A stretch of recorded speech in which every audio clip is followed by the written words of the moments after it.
그때 내 나이가 19살이었으니까 지금으로부터 정확히 11년 전 있었던 일이구나. 고등학교를 졸업하기 전 겨울방학 때 나와 가장 친한 친구 영춘이와 있었던 일이다. 우리 어머니와 영춘이의 어머니는 어렸을 적부터 친구 사이이셨다. 어렸을 적부터 어머님들끼리 모임이 있을 때 자연스레 어머니의 손에 이끌려 나왔던 우린 성인이 되어서도 친한 사이를 유지하고 있다. 고등학생 시절 마지막 겨울방학이 다가왔다. 그때 아버지께서는 해외 출장으로 3달간 해외에서 계셔야 했었던 때가 있었다. 나에겐 나보다 4살이 많은 누나가 있었고 어머니는 아버지를 따라 해외에 같이 가시게 되었다. 누나 영춘이 있잖아. 걔 주말에 자기 할머니 집 간다는데 나도 거기 따라갔다 와도 돼? 너가 거길 왜 가? 아니, 영춘이가 와도 된다고 했단 말이야. 그럼 너 알아서 해.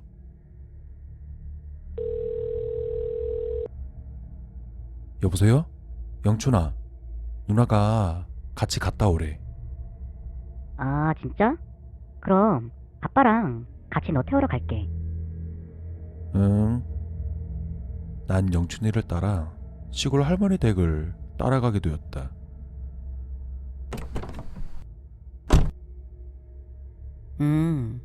영춘이 친구니? 아저씨께서는 나를 자식같이 맞아주셨다.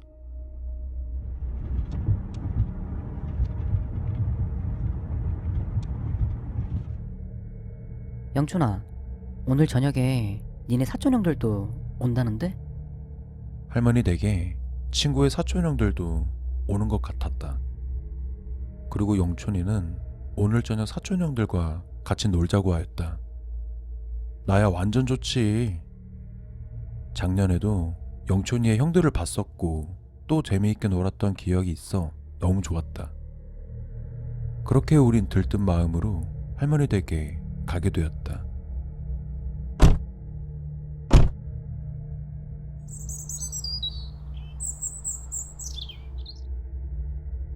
차에서 내리자마자 할머니 댁 앞에 있는 나무에서 쉬고 있던 새들이 우리를 반겨주었다. 1년 만에 다시 온 친구네 할머니 댁은 너무 평화로웠다. 그래하고 어른들께 인사를 드리고 영춘이와 나는 사촌형들을 기다리고 있었다.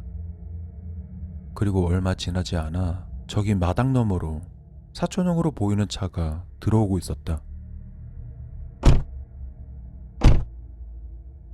형님, 안녕하세요. 1년 만에 보네. 잘 지냈지? 영춘이의 사촌형도 나를 친동생처럼 맞아주었다. 그리고 저녁이 되어서 밥을 먹고 친구와 나와 형들은 방에서 보드게임을 하며 놀고 있었다. 그러던 중 게임에서 계속 지게 된 영춘이는 기분이 상했는지 이내 그만하자고 하였고 형들에게 무서운 얘기를 해달라고 하였다. 그러자 작은 형이 말을 꺼냈다. 이건 저기 뒷집에 살던 형한테 들은 얘기인데, 저기 뒤쪽 산으로 올라가다 보면 일반 승용차로는 못 들어갈 만큼 되게 좁아지는 길이 있거든? 그 길을 쭉 따라서 올라가다 보면 엄청 좁은 길이 나와. 그리고 그 길의 끝에는 겁나 오래된 터널이 있대. 형, 귀신은 언제 나와요? 아, 끊지 말고 좀 들어봐 이 자식아. 무튼 그 형도 터널에 무서운 소문이 많아서 담력 테스트 하러 거기 갔었나봐. 근데 길이 좁다 보니까 차를 세워두고 후레쉬만 들고 터널로 걸어갔대. 그리고 불을 껐다 켰다를 3번 반복하고 1분 동안 숨죽이고 있다가 불을 켰는데, 귀신이 앞에 있었어요? 아니, 1분 뒤 불 켰는데 아무것도 없었다네. 아, 뭐예요? 완전 재미없어. 근데 여기서 문제가 뭐냐면, 그 형이 거기 갔다 온 뒤로 자꾸 악몽을 꾼대. 저는 잠에서 꿈 같은 거 잘 안 꾸는데. 나도 그래. 나도 잠들면 누가 업어가도 몰라. 나도. 그때 영춘이가 비장한 눈빛으로 입을 열었다. 우리 거기 한번 가볼래? 잠깐만. 나 할머니랑 삼촌 주무시는지 보고 올게. 다 주무셔. 얼른 갔다 와보자. 나는 얼떨결에 사촌 형들과 친구를 따라 그곳으로 가게 되었다.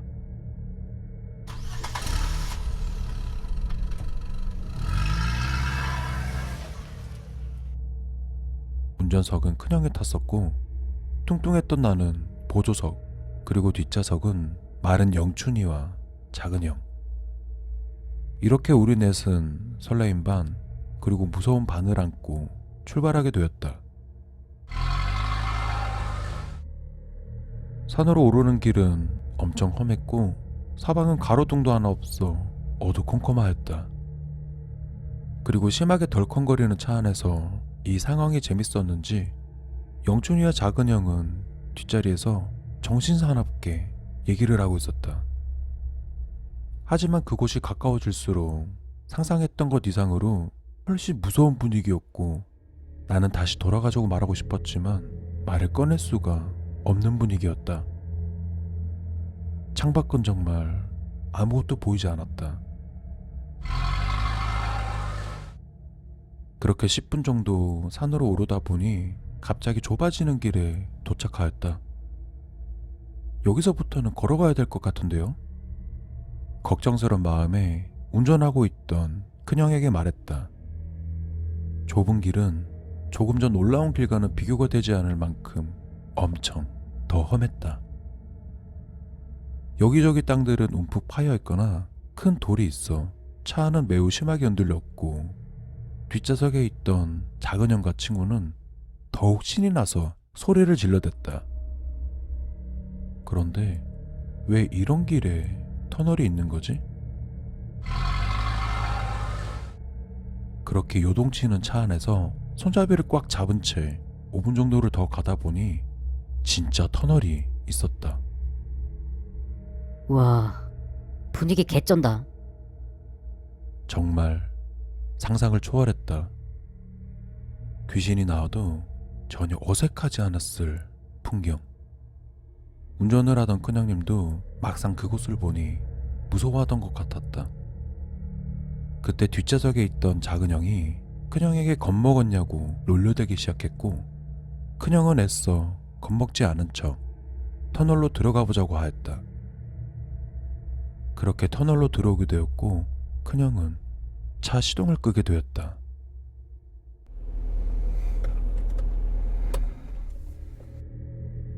그때 으아! 깜짝이야. 작은형이 놀라면서 소리를 지르는 바람에 덩달아 우리도 같이 놀라게 되었다. 으아씨, 여기 너무 무섭다. 그냥 갈까? 큰형은 속에 있던 무서운 마음을 우리에게 말하게 되었다.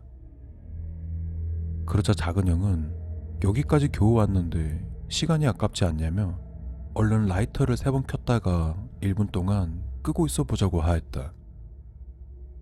그러자 한참을 망설이던 큰형은 라이터를 켰다 끄고를 반복하였다.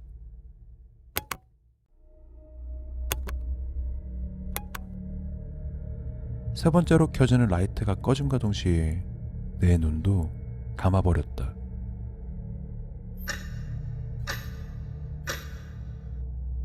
(30초) 남았어. 작은형은 라이트가 꺼지고 카운터를 세고 있었나 보다. 그때 실눈을 살짝 떴었는데 이게 눈을 뜬 건지 만 건지 눈을 감은 것과 다름없이 앞은 하나도 보이지 않았다. 그렇게 1분이 지나갔다.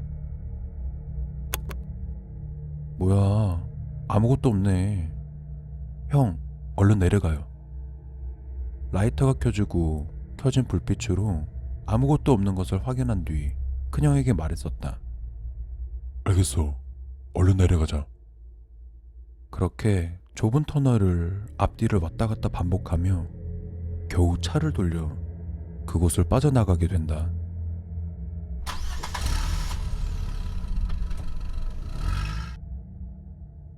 형, 조심해요. 왜 이렇게 빨리 가요? 큰형은 오르막길 가는 반대로 좁고 험한 내리막길을 거침없이 빠른 속도로 운전하고 있었다. 형, 왜 그래요? 자동차 내부 천장을 1초에 한 번씩 부딪힐 만큼 엄청 빠르게 운전하였다. 그 순간 뭔가 이상하다는 걸 깨달았다. 터널에서 라이터를 켜고부터 뒷자리에 있는 친구와 작은 형이 말이 없어졌다. 그래서 뒤를 돌아보려던 순간 큰형이 내 눈을 가리시고는 뒤 돌아보지 마 라고 하였다. 그리고 큰형은 무언가에 굉장히 놀란 듯 눈을 동그랗게 뜨고서는 거칠게 운전에 집중하였다. 그 순간 느꼈던 무서운 감정은 지금도 잊을 수가 없다. 우여곡절 끝에 험한 길이 지났고 근처 환한 가로등 밑에 차를 세웠다. 그리고서는 뒷문을 열고 작은 형을 사정없이 흔들어 깨웠다. 그러자 평온하게 자고 일어난 사람 마냥 눈을 뜨는 작은 형.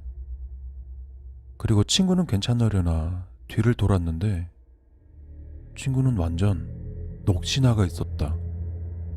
야, 영춘아, 너 왜 그래?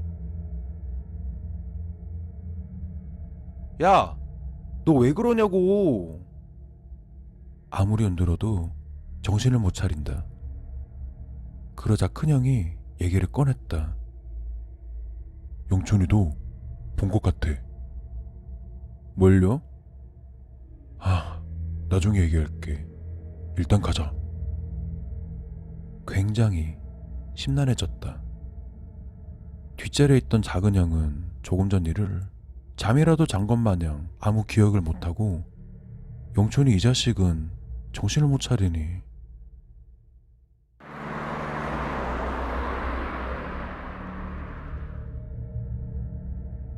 우여곡절 끝에 집에 돌아온 우리는 큰형에게 조금 전에 있었던 일을 듣게 되었다. 그리고 우리들은 강한 충격을 받게 되었다.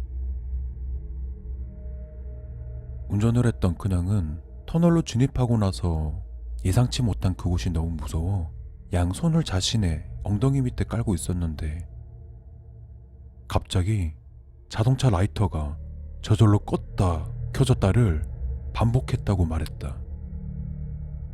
그리고 그 순간 너무 놀란 형은 세 번째 저절로 켜진 라이터가 다시 꺼지지 않았다고 했다. 그리고 그 순간 자동차 본네트 위로 머리가 엄청 길었던 남자가 올라왔었다고. 그때 잠깐 기절한 것 같다고 하였다. 그리고 큰형이 다시 정신을 차렸을 때 내가 막 내려가자고 해서 깬 것 같다고 했다. 그래서 허겁지겁 차를 돌려 나오는데 그 순간은 형도 뒷자리가 조용해서 룸미러를 쳐다보게 되는데 아까 봤던 머리가 길었던 남자가 영춘이의 얼굴을 만지고 있더라고. 그러나 조금 전 있었던 작은 형의 기억은 큰형과의 말과 전혀 달랐었다. 터널에 진입하고 사실 작은 형도 엄청 무서웠었다고 고백했다. 그리고 라이터가 꺼질 때 너무 무서워서 휴대폰을 보고 있었는데 그때부터 몸이 전혀 움직이지 않았다고 했다. 그리고 정신을 차려보니 이미 그곳을 벗어나고 있다고. 조금 전 상황을 전혀 기억하지 못하였다. 그런데 영춘이는 여전히 넋이 나가 있었다. 그렇게 우리 네 명은 평생 잊지 못할 공포 체험을 하게 되었다.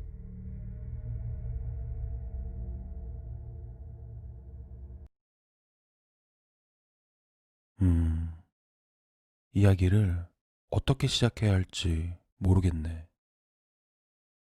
그냥 있는 그대로 얘기할게. 나는 범죄자의 아들이다. 내가 초등학교 3학년쯤 되었었던 것 같다. 당시 우리 집은 매우 가난했었다. 아버지는 오래 다니셨던 회사를 관두셨었고 어머니는 공장에서 일을 하셨다. 초등학생 때 학교에서 말했던 준비물을 사려 말씀드리면 항상 어머님이 돈을 주시곤 하셨다. 그렇게 아버지는 1년 정도로 일을 하지 않으시다가 어느새부터인가 일을 나가셨었다. 무슨 일을 하셨는지는 모르겠다. 관심 없었으니까. 아침에 눈 뜨면 안 계셨었고 학교를 마치고 집에 돌아오면 집에 있으셨다. 그리고 몹시 추웠던 어느 겨울날, 여느 가족들과 다를 바 없이 우리 가족은 TV를 보던 중 채널을 돌린 뉴스에서 끔찍한 살인에 대해 보도되었었다. 어렸을 때라 기억은 잘 나진 않지만 그때 아버지의 표정은 엄청 불안해하셨던 것 같다. 여보, 왜 이렇게 다리를 떨어요? 옆에 계셨던 어머니도 아버지의 모습을 보셨었다. 아, 아냐. 당신도 참. 과일 하나 깎아줘요? 당시 어머니와 나는 전혀 예상하지 못했었다. 그러던 어느 날 어머니가 소파에 누워있던 아버지의 발목 부분을 들추어 아버지의 다리를 보셨던 일이 있었다. 당신 뭐 하는 거야? 그리고 어머니는 반대쪽의 바지를 들추어 아버지의 다리를 보셨다. 아니, 뭐 하는 짓이냐고? 그러자 어머니는 세탁기에 들어있는 검은 바지를 하나 들고 오셨다. 그 옷은 아버지가 일하러 가실 때 매일 입으시던 검은색 바지였는데 쾌쾌한 쇠냄새라고 해야 되나? 그런 고약한 냄새와 얼룩이 져 있었다. 그리고 하얀 수건에 물을 묻혀 오시고서는 바지의 얼룩을 닦으시더니 하얀 수건에는 피 같은 빨간색이 묻어나왔었다. 이거 피 뭐예요? 그때였다.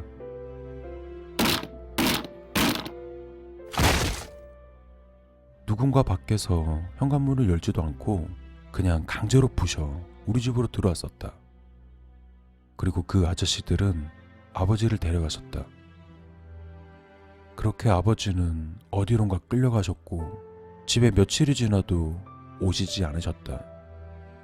그리고 나중이 되어서야 알 수 있었다. 얼마나 잔인하였고 또 어떤 사람이었는지. 어머니는 외동아들이었던 나에게 너는 절대 아빠 같은 사람이 되지 말라며 매일 술로 밤을 지내셨고 나 또한 눈물로 베개를 흠뻑 적셔야만 잠에 들 수 있었다. TV를 틀면 여러 사람들에게 둘러싸여 고개를 푹 숙이고 계셨었던 우리 아버지. 그리고 그때 나에게 생긴 별명, 연쇄 살인범의 아들. 그리고 어머니는 살인자의 아내.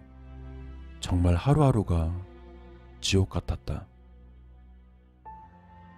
그곳에서의 삶은 너무 힘이 들어 집을 처분하게 되었고 그곳으로부터 아주 먼 곳으로 이사를 하게 되었다.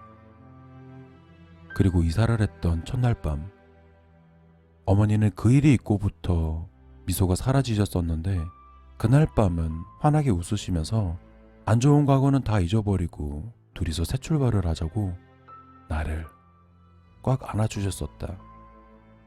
그날 밤 엄마를 부둥켜 안고 한참을 울기만 하였다. 그리고 다짐했다. 아버지 같은 사람이 되지 않기로. 어머니는 주간과 야간 일을 병행하는 곳에 취직하셨고 난 어머니를 위해 정말 미친 듯이 공부만 하였다. 그리고 그 결과 난 내가 목표하였던 교대에 갈 수 있게 되었다. 대학 합격 통보를 받은 날 그때 느꼈었던 행복은 아직도 생생하다. 그리고 그 뒷날 어머니는 나에게 딱 맞는 정장 한 벌을 사주셨다. 아이고, 우리 아들. 정장 입으니까 너무 멋있다.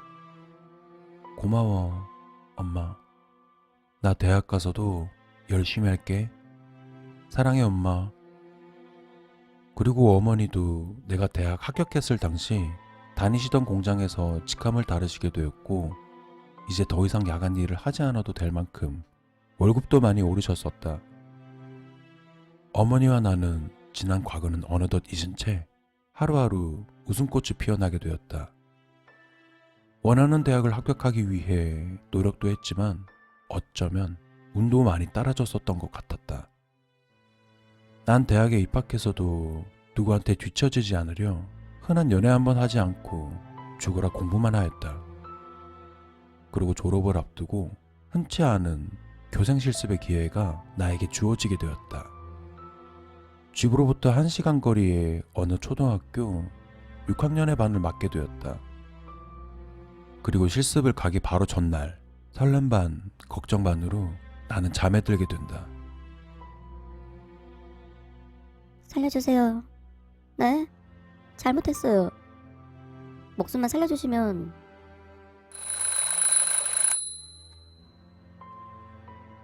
아, 무슨 꿈이 이러냐? 실습을 가기로 한 첫날 이상한 꿈을 꾸게 되었다. 뒤숭숭한 꿈을 뒤로 한 채 난 서둘러 준비하고 초등학교로 가게 된다.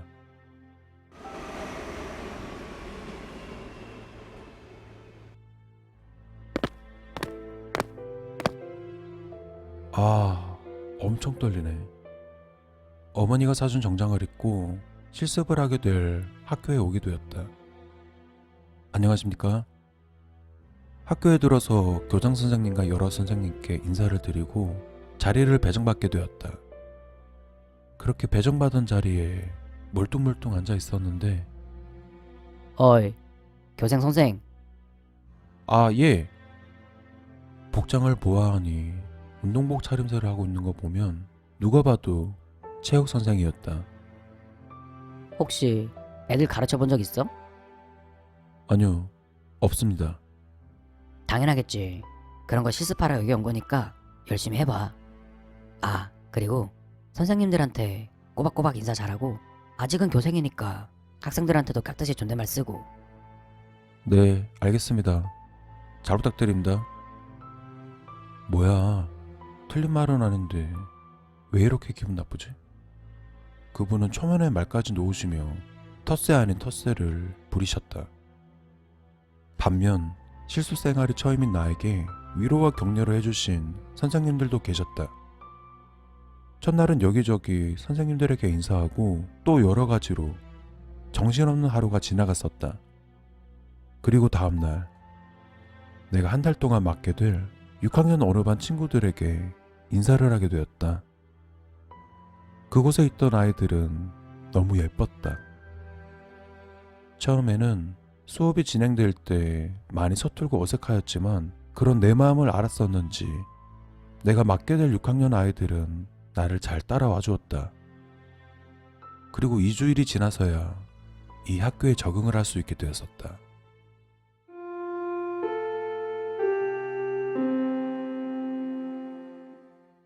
저기 최 선생님.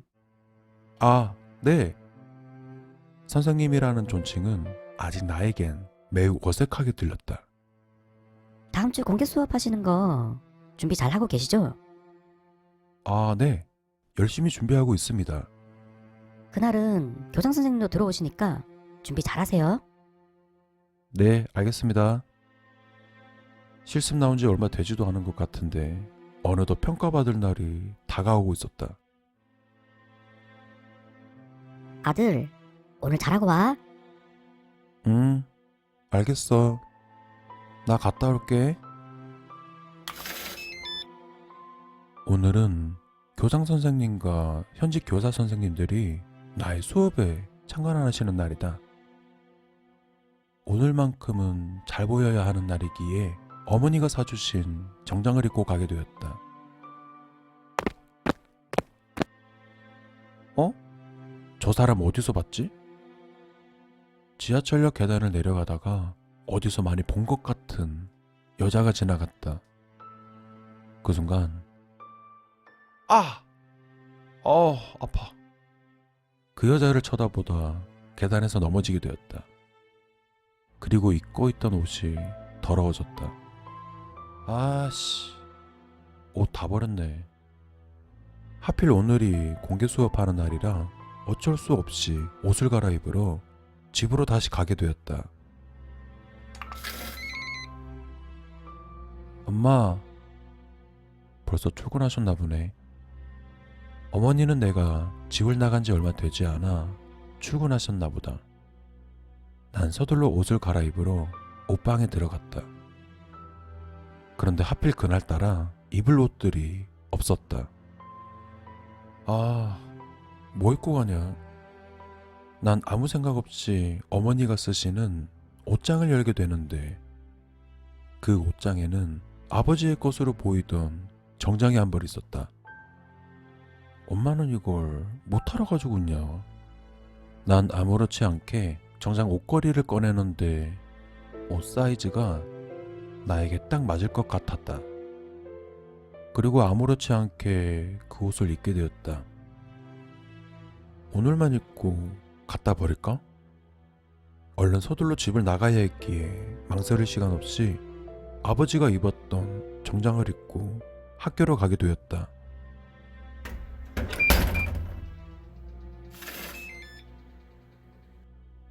그렇게 급하게 나오게 된 나는 서둘러 택시를 잡았었다. 기사님, 초등학교로 빨리 좀 부탁드릴게요. 예, 알았수다.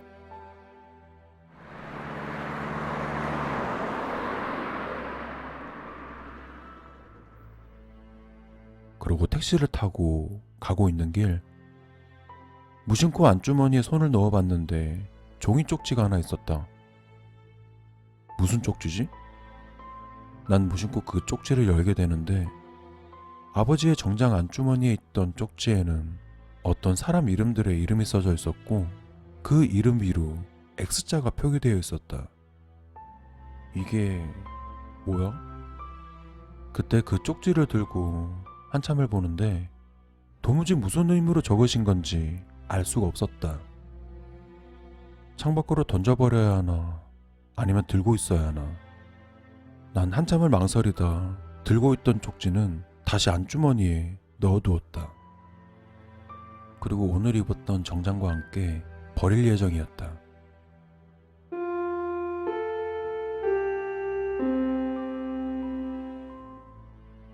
드디어 공개평가 시간이 다가왔다. 떨지 말고 잘하자를 마음속으로 반복하며 그렇게 나의 첫 교생평가가 시작되었다. 수업 시작하도록 하겠습니다. 그리고 뒤에 계시는 선생님들 뒤로 처음 보는 낯선 사람들도 있었다. 자, 여러분 11페이지 펼쳐주세요.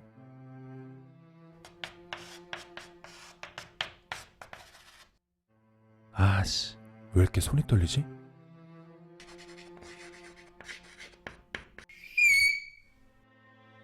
아, 죄송합니다. 너무 긴장한 나머지 분필로 칠판을 긁고 그 소리에 학생과 뒤에 계신 선생님들은 인상을 찌푸리셨다. 그리고 아무 일도 없었던 것처럼 수업을 이어가는데 회사에 가신 줄 어머니가 나의 공개 수업을 보러 오셨다. 엄마까지 있으니까 더 떨리네.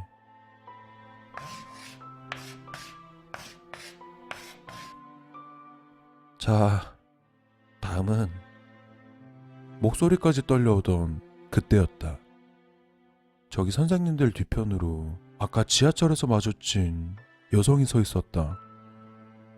저 여자는 도대체 누구야? 오늘 첫 평가 수업에 참 많은 일들이 일어나고 있었다.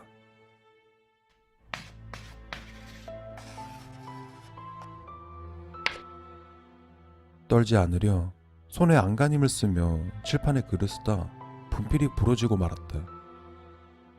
자꾸 반복되는 나의 실수에 뒤에 계셨던 교장 선생님은 떨지 말라고 하시며 격려를 해주셨다. 가볍게 고개를 숙여 인사를 드리고 다시 수업을 진행하는데 분필이 또 부러졌었다. 미치겠네. 오늘 평가 개망하겠네. 그리고 분필이 부러지면서 흩날린 글씨를 지우는데 흩날린 글씨를 지운 자리에는 어떤 얼룩이 있었고 그 얼룩은 꼭 여자의 얼굴같이 보였었다. 그리고 다시 분필을 잡고 칠판에 글을 쓰는데 칠판을 또 긁어버리고 말았다. 그 순간 모든 것을 포기하게 되었고 선생님들에게 허리 숙여 죄송하다고 하였다.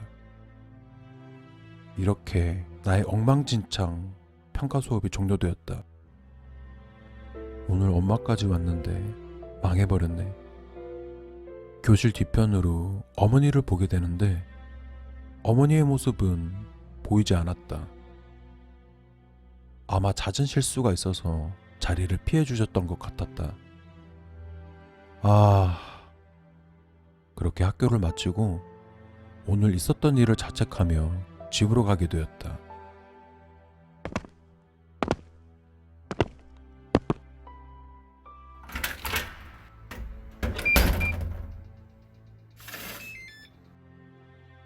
엄마, 나 왔어. 방에 있던 어머니는 갑자기 나의 가슴팍을 꽉 쥐고서 내가 입고 있던 옷을 찢다시피 벗기기 시작하셨다. 너 이거 왜 입고 갔어? 어? 아침에 옷이 더러워져가지고 나도 이거 입기 싫었는데 아침에 급했단 말이야. 그리고 내가 입고 있던 옷을 구석으로 던지셨는데 그곳에는 아버지가 쓰셨던 물건들도 있었다. 이제 이거 다 없애버려야지. 어머니는 무언가에 홀리신 듯 구석에 있던 물건과 옷을 들고 서둘러 나가셨다. 그리고 나도 얼떨결에 어머니를 따라 나가게 되었다. 어머니는 아버지가 쓰셨던 물건들을 태우려 하셨다. 그리고 불길에 하나씩 물건들을 태우시다 정장을 태우려고 하던 순간 아침에 택시에서 봤던 안주머니에 넣어놓은 쪽지를 어머니에게 보여드렸다. 그리고 어머니는 그 쪽지를 보게 되는데 갑자기 비명을 지르시고는 뒤로 넘어지셨다. 엄마, 이게 뭐야? 이 사람들 누군지 알아? 어머니는 쪽지를 손에 들고서 온몸을 떨기 시작하시더니 이내 불길에 쪽지를 태우셨다. 그리고 집으로 돌아와 그동안 드시지 않으셨던 술을 드시면서 나에게 말씀해 주셨었다. 어머니는 나의 공개 수업을 응원차 회사 조퇴를 하시고 학교로 오셨는데 교실 뒷문을 열자마자 아버지가 전에 다니셨던 회사분들이 계셨다고 하였다. 그리고 그 사람들은 아버지에게 희생당하셨던 살아있는 사람이 아닌 홀령이라고 하셨다. 또 그분들은 뒤에 계신 선생님들의 귀를 막으셨고 어떤 여자는 내 옆에서 칠판에 글씨를 쓰지 못하도록 내 팔을 꽉 쥐고 계시더라고 하셨다. 어렸을 당시 어머니는 아버지가 몇 명을 죽이셨고 또 그에 대한 내용을 말해주시지 않으셨었다. 아버지는 마지막 회사를 그만두시기 전 그리고 어떤 사연인지 알 수 없었으나 회사로부터 악감정을 가지고 계셨었던 것 같았다.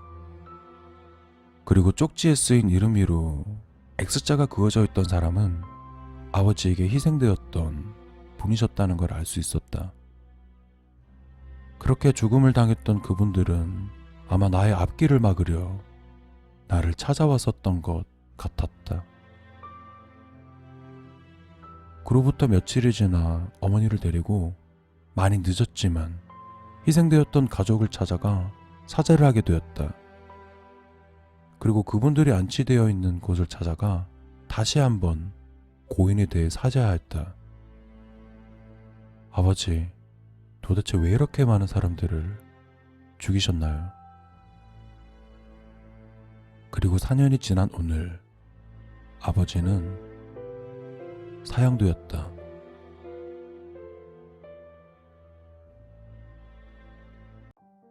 고등학교 졸업을 앞두기 전 있었던 일이다. 식당 아르바이트를 마치고 집으로 들어가기 전 나와 같이 일을 하고 있었던 친구와 함께 근처 공원에서 잠깐 쉬게 되었다. 다리가 왜 이렇게 아프지? 너 그거 아픈 거 저번 달부터 그러지 않았어? 몰라. 괜찮아지겠지 뭐. 근데 여기 오늘따라 왜 이렇게 조용하지? 그곳은 깨끗하고 관리가 잘 되어 있어 가족이나 연인들이 많이 찾는 장소지만 그날 유독 사람들이 없었다. 야, 우리 어렸을 때 축구하던 거 기억나지 않냐? 공원 안에 있는 작은 운동장에서 귀여운 꼬마 아이들 3명이 서로 공을 주고받으며 놀고 있었다. 우리도 저 나이 때 둘이서 공놀이하고 그랬었는데. 근데 쟤네는 3명인데? 너 안경 바꿔야 되는 거 아냐? 그 꼬마 아이들은 서로 공을 주고받으며 놀고 있었고 그들 사이에 또래보다 더 작아 보였던 아이가 있었다. 그런데 그 작은 아이는 또래와 잘 어울리지 못하는 것 같았다. 차고 있던 공을 한번 넘겨줄 수도 있었는데 그 아이를 왕따시키는 것처럼 보이기도 했다. 그렇게 놀고 있는 모습을 바라보게 되는데 그들 중 유독 작았던 그 아이는 다리가 아팠었던 건지 좌우로 몸을 부자연스럽게 흔들며 한쪽 다리를 양손으로 잡고 힘겹게 뛰고 있었다. 쟤네들 너무한다. 어린 동생한테는 공 한 번을 안 주네. 그리고 꼬마아이들 3명 중 공을 주고받던 2명은 해맑게 웃고 있었는데 다리를 움켜잡고 뛰던 그 아이는 금방이라도 울음이 터질 것만 같았다. 아저씨, 공 좀 주세요. 그러다 아이들이 차고 있던 공이 내가 있던 쪽으로 툭 날아왔다. 난 공을 한 번도 차보지 못한 그 작은 아이에게 공을 넘겨주게 되었다. 공을 자기한테 넘겨준 걸 알았는지 환하게 웃으며 굴러가고 있는 공 쪽으로 향해 뛰기 시작했다. 그리고 그 아이의 발에 맞은 공은 발에 맞지 않고 그대로 관통하고 말았다.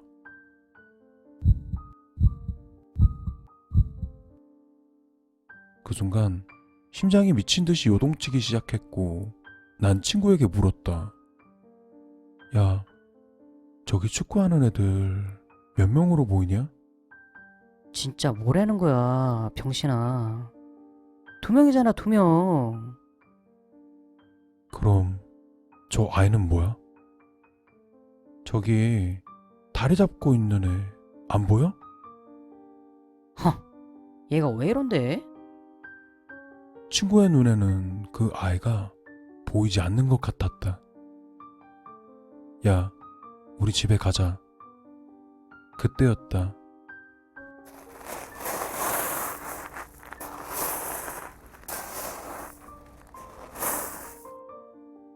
이 소리는 뭐지? 그리고 뒤를 돌아보게 되는데 저기 운동장에 있던 아이가 한쪽 다리를 땅에 질질 끌며 입꼬리가 찢어질 만큼 환하게 웃으면서 나에게 다가오고 있었다. 그리고 뒤도 돌아보지 않고 무작정 달리기 시작했다. 그렇게 한참을 달리다 보니 그 아이는 보이지가 않았다. 그건 뭐였을까?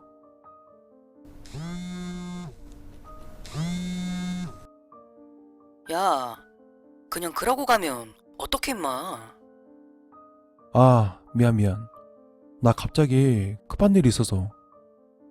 아이씨, 그렇다고 그렇게 가면 어떡하냐? 야, 진짜 미안해. 내가 내일 맛있는 거 살게. 일단 알겠어. 들어가. 그렇게 친구와 전화를 끊고 집으로 가는 버스를 타게 되었다.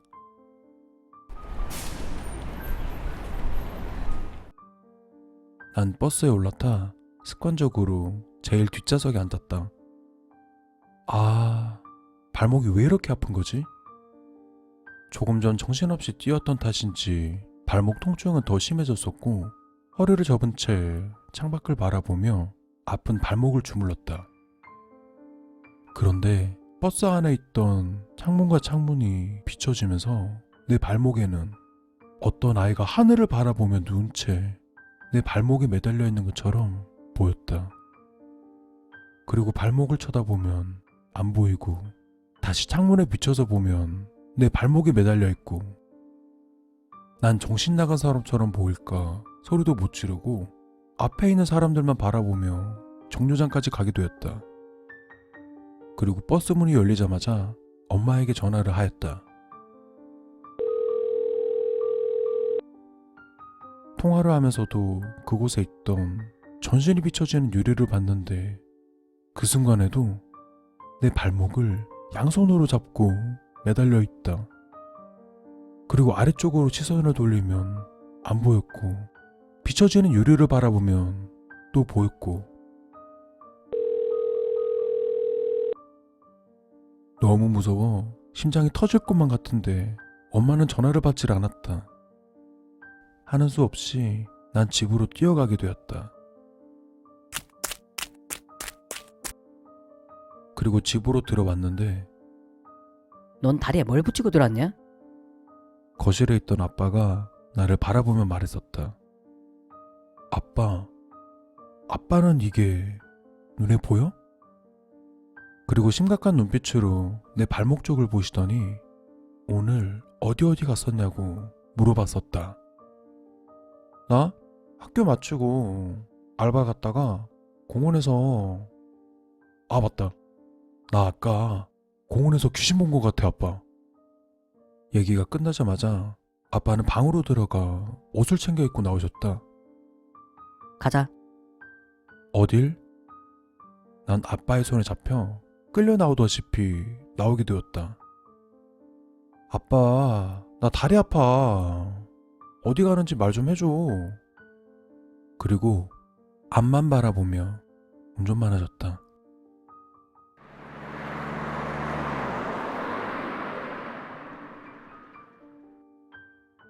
그렇게 아빠를 따라간 그곳은 엄청 좁은 골목에 있는 절 모양이 그려져 있던 집으로 데려가셨다. 대문이 열리는 소리에 무당으로 보이시는 분이 나왔었다. 무당인가? 그리고 그 무당은 고개를 기울여 내 발목을 보더니 비명을 지르고는 자신의 능력으로는 처리할 수 없어 더 용한 곳을 찾아가라고 하며 아빠와 나를 대문 밖으로 쫓아내셨다. 그때 아빠는 어디론가 전화를 거셨다. 그리고 금세 짧은 통화를 하시더니 다시 다른 곳으로 가자고 하셨다.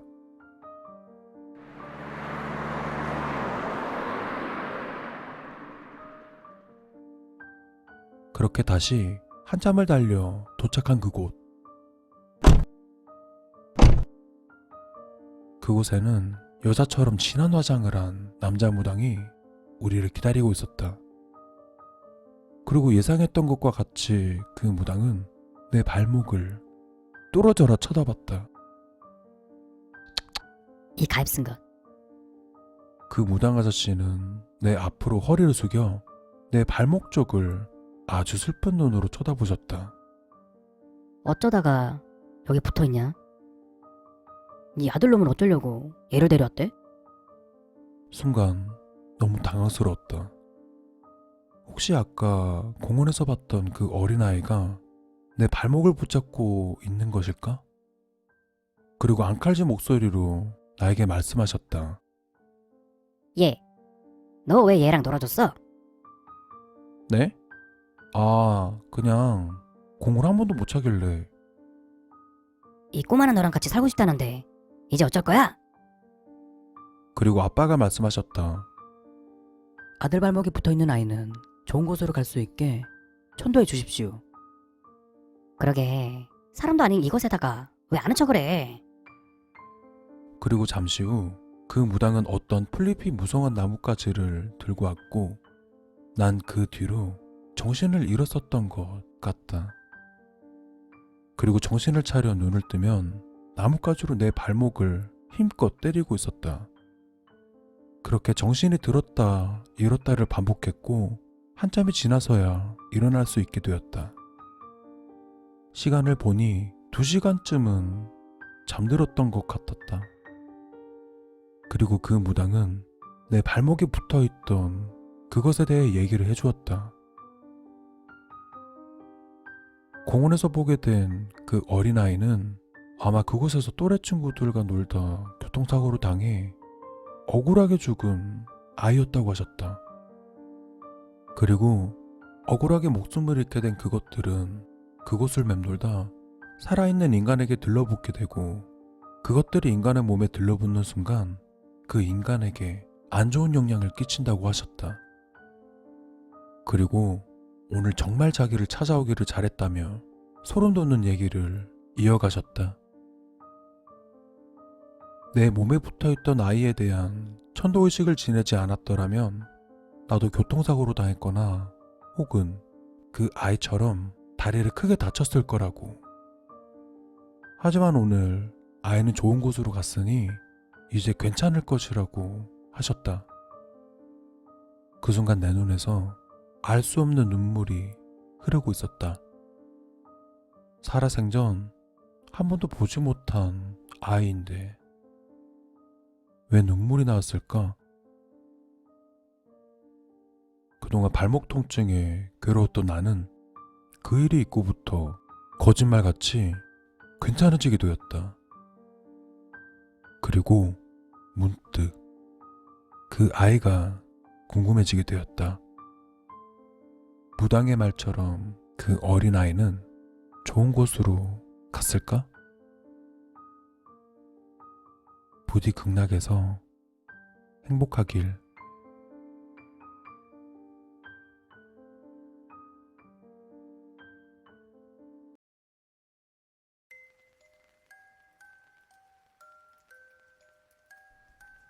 나에게 크리스마스란 대부분의 사람들은 매년 찾아오는 그날을 기다리겠지만 난 크리스마스가 다가오지 않기를 바라는 사람이다. 결혼을 하기 전까지는 매년 그날을 기다렸지만 이제 더 이상 기다리지 않게 되었다.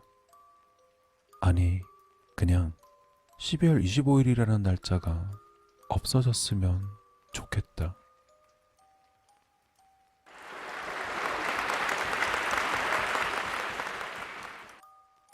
7년 전 우린 많은 사람들의 환호 속에 100년 가약을 맺었다. 그리고 결혼식이 끝나고 신혼여행을 갔었던 첫날 밤, 여보, 우리 애기는 몇 명 낳을까? 2명? 아니면 3명?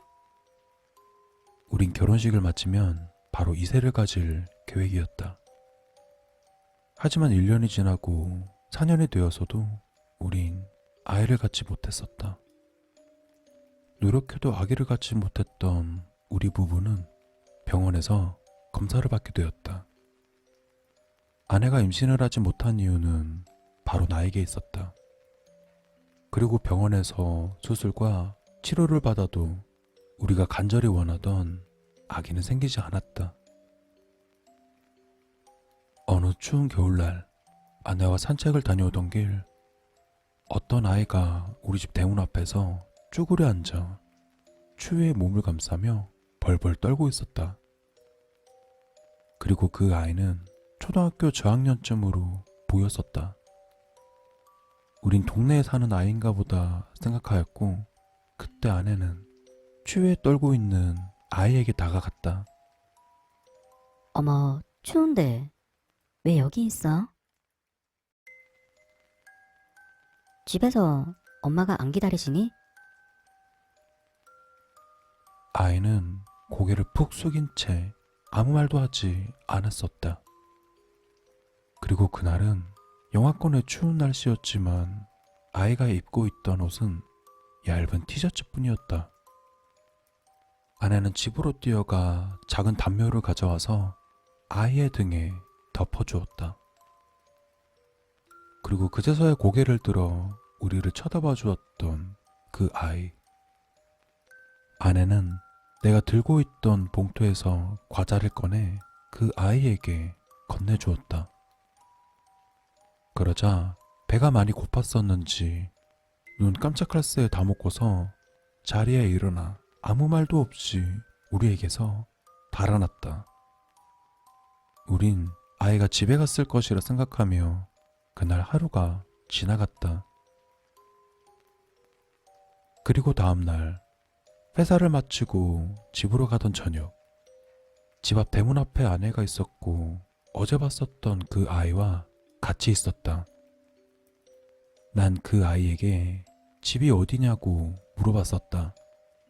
그러자 아이의 손은 하늘을 가리켰다. 우리 꼬마는 이름이 뭐야? 이름을 물어보자 고개를 절레절레 흔들었다. 밖에 나와 있으면 부모님이 걱정하시지 않니? 엄마 아빠가 없어요. 순간 아이의 대답에 상당히 난감하였고 또 미안하게 되었다. 우리에겐 아이가 없는데 이 아이는 부모님이 안 계셨네. 그렇게 아이는 매일 밤 우리 집을 찾아왔었고 아이 앞에는 항상 아내가 있었다. 그리고 내 자식은 아니었지만 어느덧 나도 그 아이가 귀여워지고 있었다. 이렇게 예쁜 아이를 두고 부모는 어디로 갔을까?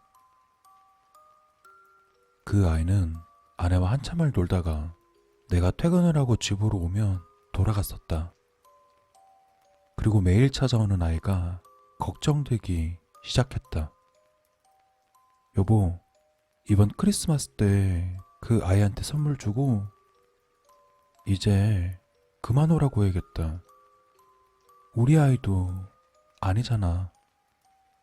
항상 그 아이와 놀아줬던 아내도 내 말에 어느 정도 공감은 해줬었다. 그리고 우린 크리스마스가 되면 아이에게 선물을 주고 이제 더 이상 찾아오지 말라고 그 아이에게 얘기하려 했다. 그리고 병원을 가기로 한 날이 다가왔고 그날 의사에게 충격적인 말을 전해들었다. 수술과 치료를 병행하며 몸 관리에 충실하였지만 더 이상 우리 사이에 아기를 가질 수 없다는 것. 당시 우리에겐 너무나도 절망적인 말을 단호하게 말했던 의사의 말에 우린 한동안 아무 말도 할 수 없게 되었다. 그리고 울음을 참지 못하는 아내. 그렇게 우리 둘은 힘없이 집으로 걸어가는데 그날도 어김없이 아이가 우릴 기다리고 있었고 아내는 그 아이를 품에 끌어안아 펑펑 울었다. 아내의 울음소리에 나도 눈물이 날 것 같아 집으로 먼저 들어가게 되었다. 그리고 창밖으로 아내와 그 아이를 보니 엄마와 아들같이 보였었다. 짧은 시간이었었지만 그 아이는 잠시나마 우리 부부의 아이가 되어 주었었다. 또 우리에게 추억을 남겨주었다. 그 아이는 산타 할아버지가 주신 선물이었다. 그리고 어느덧 크리스마스가 다가왔다. 여보, 여기에 선물 담아줄까? 그건 너무 크지 않아? 아이에게 줄 선물 자루를 사람이 들어갈 수 있을 정도의 큰 자루를 준비하였다. 그리고 아이에게 줄 마지막 선물이라며 예쁜 인형들과 장난감들을 많이 사주자고 하였다. 그렇게 나와 아내는 우리 집을 찾아왔던 아이에게 줄 인형과 장난감들을 큰 자루에 가득 담아 아이가 선물을 받고 기뻐할 모습을 상상하며 집 앞 대문에서 기다리기 시작했다.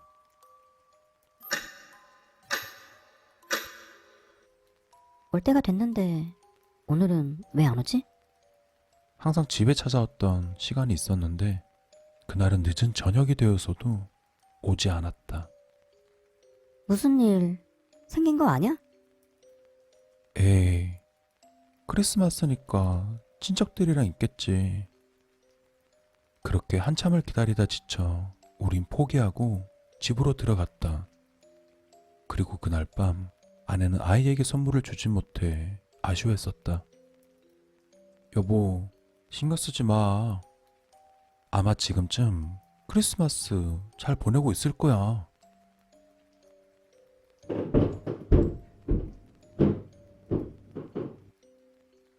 자고 있던 중 아내가 거실에서 뭘 하는지 쿵쿵거리는 소리에 잠에서 깨게 되었다. 이 시간에 뭐 하고 있지? 난 아무 생각 없이 거실을 나가보니 어제 아이에게 주려고 샀었던 장난감들이 여기저기 흩어져 있었다. 순간 도둑이라도 들었나 싶어 조용히 방 안 곳곳을 둘러보는데 아무도 없었다. 그리고 다시 거실로 돌아와 바닥에 흩어져 있던 장난감들을 보는데 장난감들을 담아두었던 큰 자루가 보이지 않았다. 그리고 현관문이 열려 있었다. 난 서둘러 옷을 챙겨 입어 밖으로 나가보니 밖은 아무도 없다. 아내는 어디로 간 것일까? 그리고 왜 선물을 담아두었던 자루만 없어졌을까? 아내를 찾으러 거리를 뛰어다녀 봤지만 아내의 모습은 보이지 않았다. 그리고 다음날 경찰에 신고를 하게 되었다. 신고를 하고서도 난 아내가 자주 가던 곳과 친정집 또 친구 집들을 돌아다니며 찾아봤지만 아내는 그날 크리스마스 때부터 행방불명되었다. 그렇게 1년이라는 시간이 무정하게 흘렀고 아내가 없어졌던 크리스마스가 또 다가왔었다. 아내가 작년 이맘때 사라졌었는데 12월 25일의 날짜를 보니 우울해졌다. 도대체 아내는 어디에 있단 말인가? 그날 아이에게 주려고 아내와 샀었던 장난감들을 보니 가슴이 답답해 집을 나섰다.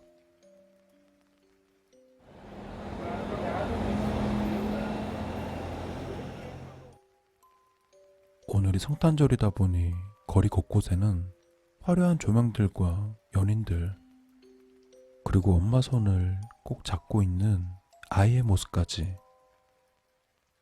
근데 마치 아내와 그 아이를 보는 것만 같았다. 그리고 엄마의 손을 잡고 있던 아이가 뒤를 돌아보는데 그 아이였다. 난 서둘러 그들에게 뛰어가 엄마로 보였던 사람의 얼굴을 보는데 아내가 맞았다.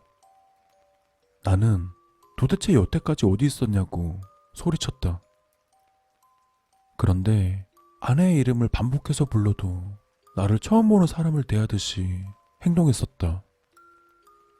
1년이 지나서야 만난 아내였지만 1년 만에 만난 아내는 다른 사람이 되어 있었다.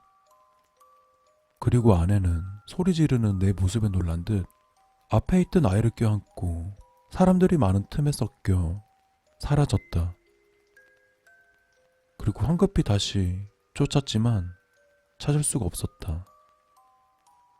그러다 저기 길 건너에 아이와 아내를 발견하였다. 그때 맞은편에 있던 아이가 내게 소리쳤다. 저에게 선물을 주셔서 감사합니다. 그리고 아내와 함께 사라졌다. 그제서야 깨달았다. 그 아이는 산타가 준 선물이 아니었고 내 아내가 아이의 선물이었다는 사실을. 그 일이 있고 아내와 그 아이의 행방은 알 수가 없었다.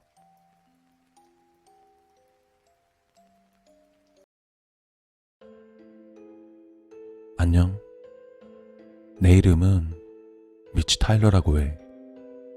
그리고 나는 알코올 중독자야. 난 어렸을 적 아버지 때문에 16살부터 술을 마시기 시작했지.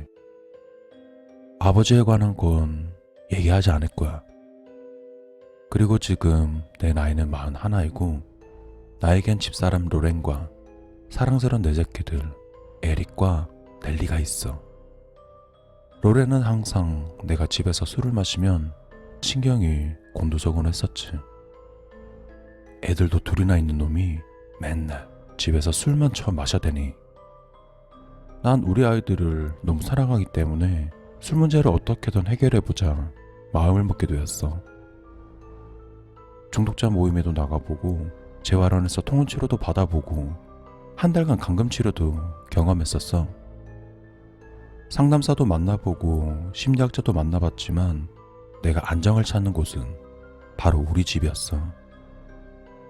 뭐 실패한 거나 다름없지. 그러다 어느 날 난 가족을 위해 마지막으로 금주를 결심하게 되었어.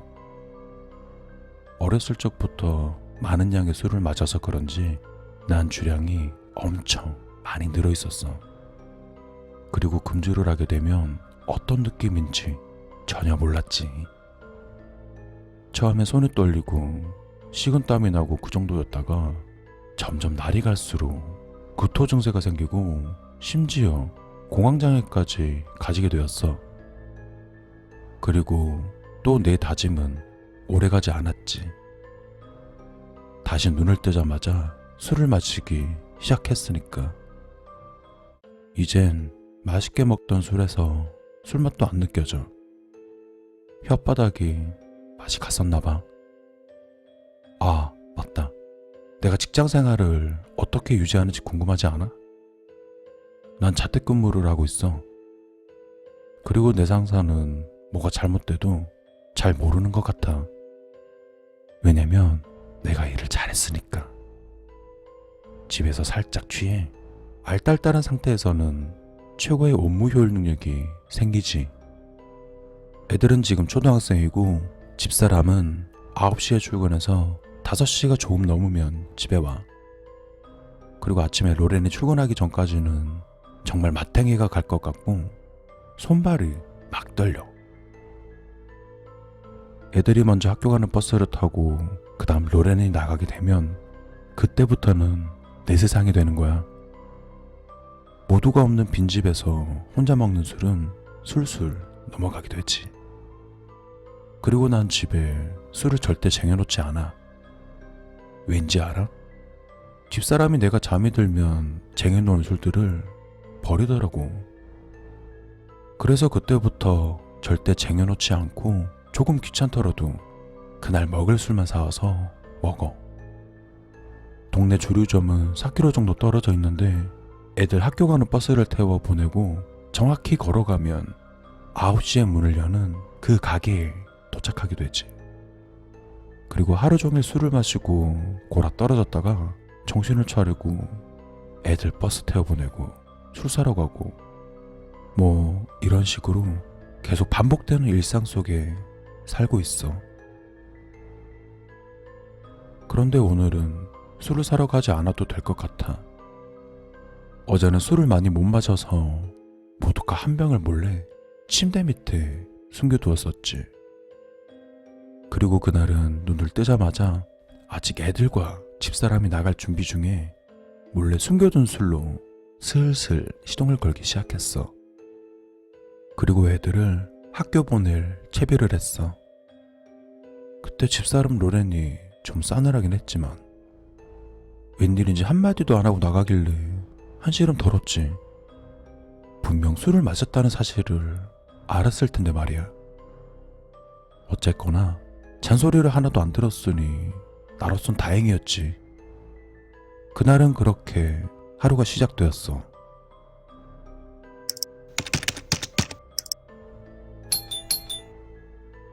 그날도 어김없이 술병을 책상 위에 올려두고 일을 하고 있던 중 초인종이 울렸어. 아마 시간이 오후 2시쯤이었을 거야. 그리고 책상에서 일어나 현관으로 가는데 그날따라 상당히 좀 어지럽더라고. 항상 먹던 주량을 한참 넘겼었나 봐. 그리고 현관으로 다가가 문구멍으로 보니까 작은 체구에 검은 셔츠를 입은 남자가 서 있었어. 난 문 밖에 있던 사람에게 얘기했지. 누구쇼? 그리고 너무 궁금한 나머지 아무 생각 없이 문을 열었지 뭐야. 그리고 그가 얘기를 하더라고. 안녕하세요, 미치씨. 저는 화이트라고 합니다. 잠시 말씀 좀 나눌 수 있을까 해서 찾아오게 되었습니다. 뭘요?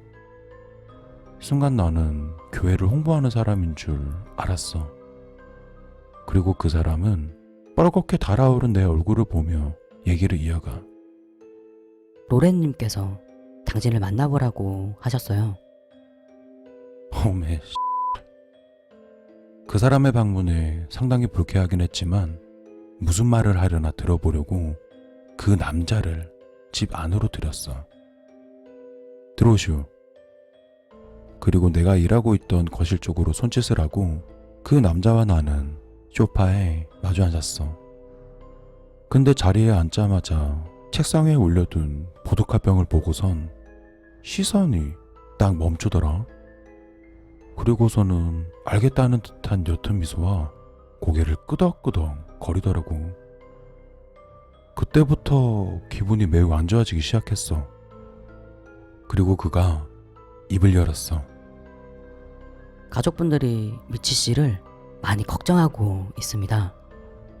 하, 그래요? 미치 씨는 본인이 생각하시는 것만큼 철저하지 않습니다. 아내분께서는 이미 당신에 대해 잘 알고 있습니다. 그리고 자녀분들 또한 당신에 대해 알고 있습니다. 참, 뭘 잘못 알고 계신 것 같은데요. 저는 술을 마셔야 일을 할 수 있는 사람입니다.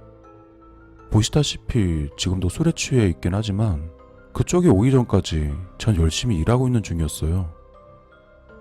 그리고 가족들도 먹여 살리는데 도대체 뭐가 문제입니까? 미치 씨, 지금 자녀분들도 미치 씨를 두려워하고 있어요.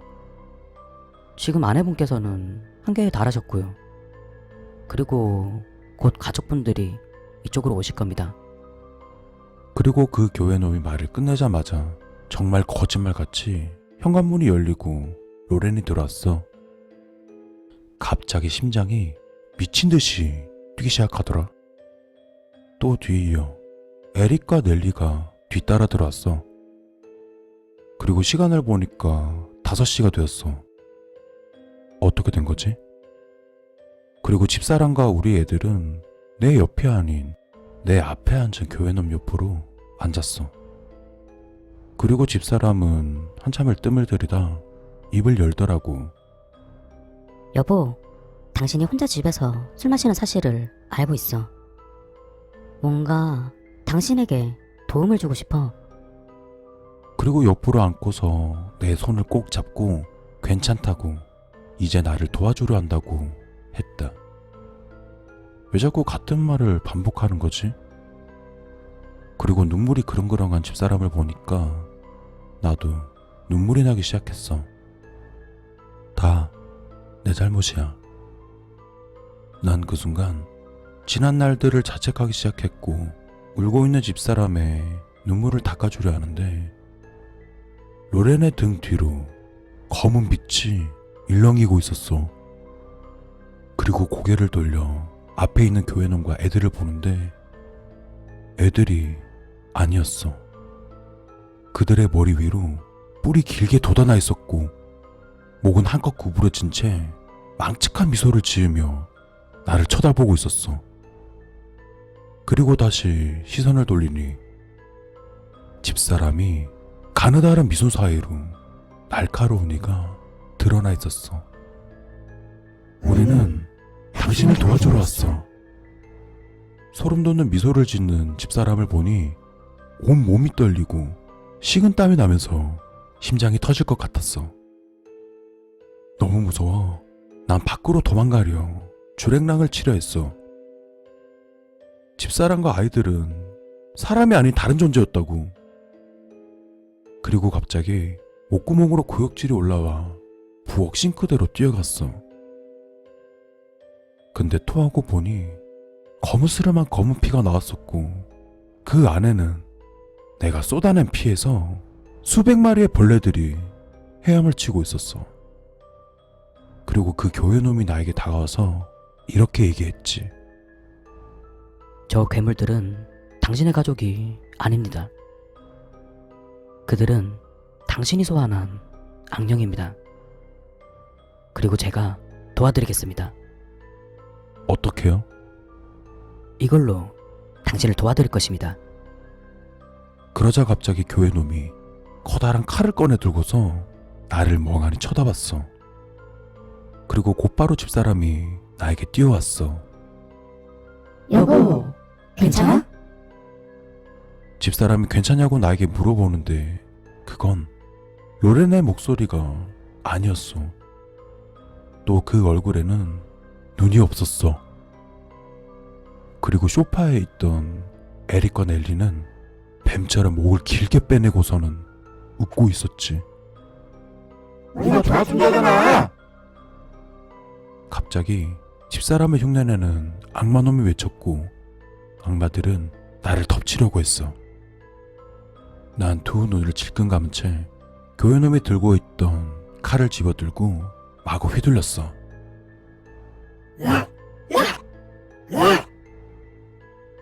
난 악마들의 비명소리가 들리기 시작해도 멈추지 않고 그들을 향해 계속 찔러댔어. 그리고 눈을 떠보니 가족의 모습을 흉내내었던 악마들은 쓰러져 있더라고. 그리고 교회놈은 보이지 않았어. 난 그때 정신을 잃게 되었지. 눈을 떠보니 난 병원이었어. 일어나려 했는데 나의 손목과 발목에는 수갑이 채워져 있었어. 그리고 정신을 잃기 전 악마들이 쓰러졌던 것이 생각이 나 다 끝났다는 안도감에 다시 침대에 누웠어. 그리고 그때 의사와 경찰이 얘기하는 모습이 보였어. 난 그들의 이야기에 집중하게 되었지. 미치 타일러에 대한 검사 결과가 나왔나요? 네, 검사 결과 마약이나 알코올 성분은 나오지 않았어요. 그렇군요. 정말 안 된 일인 것 같네요. 그의 옆으로 아내와 아이들이 자상을 입고 죽은 채로 발견됐었거든요. 하지만 가족을 왜 죽인지에 대한 원인은 아직 파악되지 않고 있습니다. 저 사람이 알코올 중독인 건 알고 있었지만 근데 저희가 발견한 술병엔 물밖에 없었어요. 그들의 대화는 너무나 충격적이었다. 그리고 난 다시 몸을 일으키는데 내 손목에는 덥수룩한 털로 뒤덮여 있었고 손톱은 마치 동물의 손톱같이 길게 뻗어 있었다. 그럼 내가 악마였다는 거야?